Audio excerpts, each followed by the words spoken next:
Hello children, I am Charen.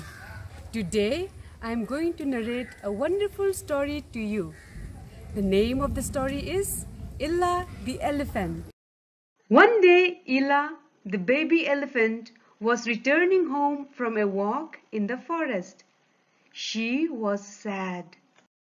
When she came home, Mama Elephant asked, "What's wrong, Ella? Why are you sad?"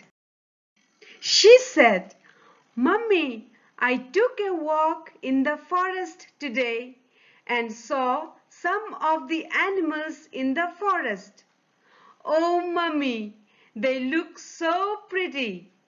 Why am I like this? The monkey has such a long tail. It can hang from a tree with its tail. And I have such a small tail.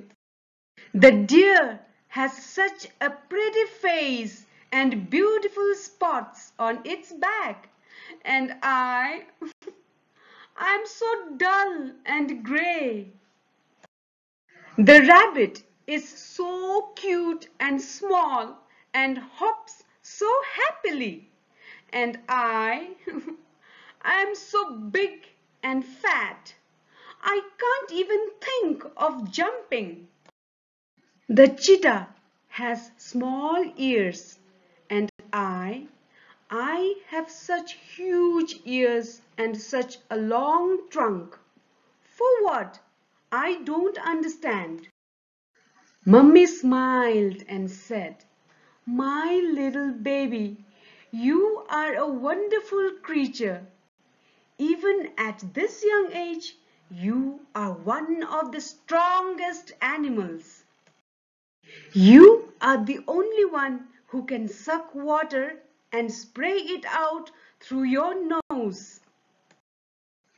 With this long trunk of yours, you can lift heavy weight and move things around.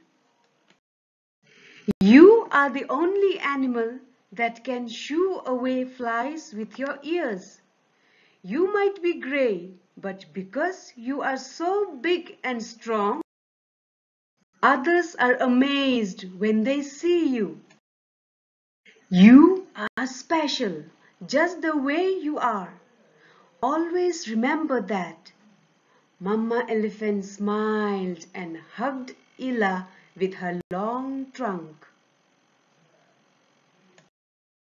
Ella was now happy that she was an elephant. So children, I hope you liked this story. Stay home, stay safe. Bye.